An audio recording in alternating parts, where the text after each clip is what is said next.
Have you ever found yourself running from thing to thing on a very busy schedule and feeling completely overwhelmed just to have a friend tell you, hey, maybe you should try some better time management? Oh boy, I sure have.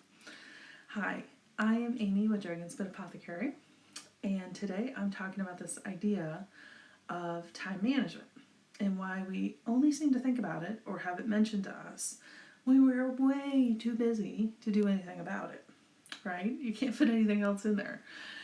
the At the end of each week, I carve out a little bit of time to do what I call setting up for the next week. I make sure that I have all the meetings and appointments and calls and classes and things I need to get ready for marked on my calendar, and agendas are outlined, and I have the materials prepped, and I'm ready to go, right? So I also use that time to look at my days to see which one's going to be a little bit busier than others, where I may need to get up earlier or stay later to get things done on time. I also just mentally prepare myself for what's coming.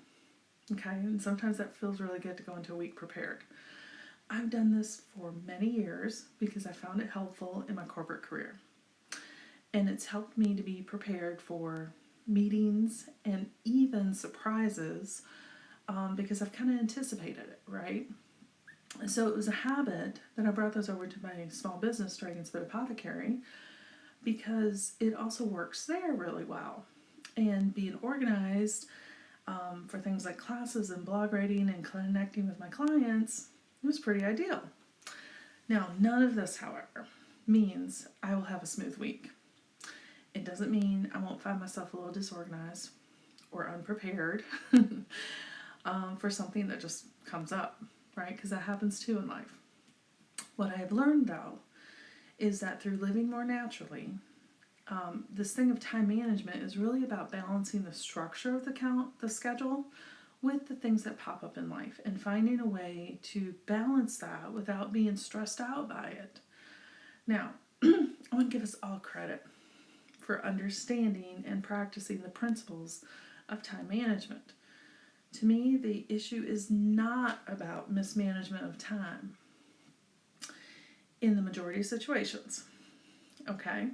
As busy moms, we manage our family calendars, our work calendars, our small business calendars, and even our own social and personal need calendars, right? We get how to manage time, build a nice, pretty schedule, and get things done one way or the other. I believe the problem is actually when out of the blue things happen that shake up those calendars every week, and we don't know what to do about that, right? We don't know where to fit in a crisis or how to fit in needs of our own, or, if a friend calls us and needs help, it can really be a challenge to shift things in our schedule to make that happen. Now, we live and die by our schedules so much so that we don't have time even for ourselves, right? And we're all guilty of this. The problem isn't time management, though, but our own management of our time. We prioritize everything that needs to be done, and we feel like a failure because we didn't get it all done. And then we didn't even get to the part of the schedule where it was supposed to be for us, right? And things we needed to get done, or that friend we needed to call back and hook up with for coffee and help them. I can tell you to slow down and not schedule so many things so you got flexibility for when that kind of thing happens. But I know I wouldn't listen to that, and I'm betting you've probably heard it once or twice too and don't listen to it either. So I'm just going to truth bomb us today. The reason we are not getting time for ourselves and for those things that pop up in our life is not because we didn't know about them or they catch us off guard most of the time. It's because we are not prioritizing as important. We are not calling that friend back who has left us a couple messages wanting to catch up because we're not that interested in seeing them. I know. Ouch.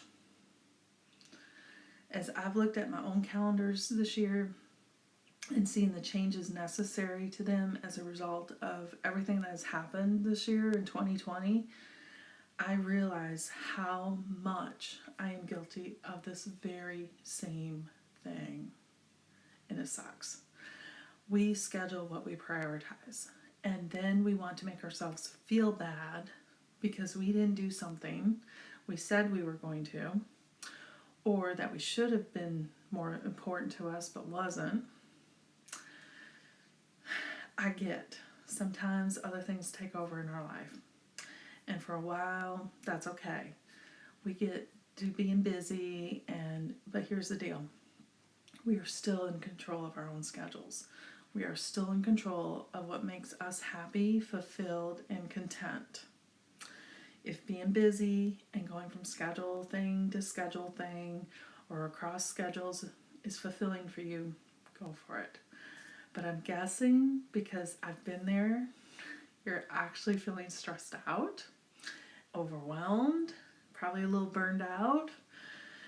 It's okay to work hard and focus intently on what's going on in our life. We should do that, right? But we also need to remember to leave room on our schedules for what really matters.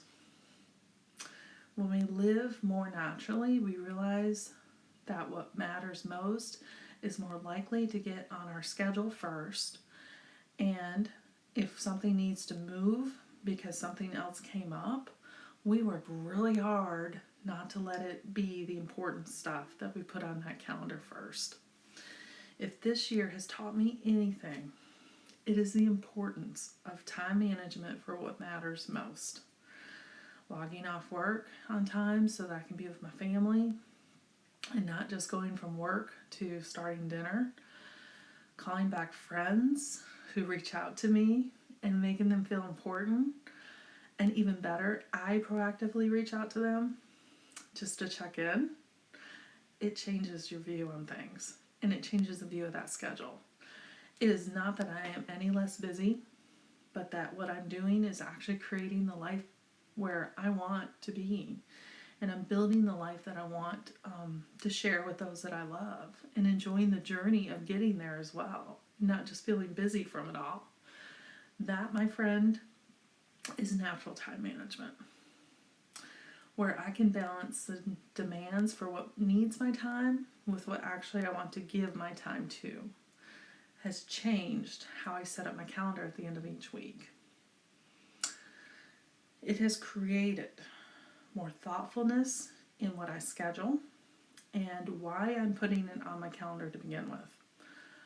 Honestly, it feels good to have things on my schedule that say, call one of my friends, as it makes me smile when I see it on a Wednesday afternoon, and I'm like, oh yeah, I get to call so-and-so today. I invite you to look at your own calendar at the end of this week and consider what you will have on it for next week. Is it full of appointments and meetings, or does it have some of those things that enrich our life and feed our soul and help us have that life that is more naturally time balanced for us, and it feels good? Until next time, my friends, I want you to live well naturally and get you a good schedule next week to enjoy life a little bit more. Talk to you soon.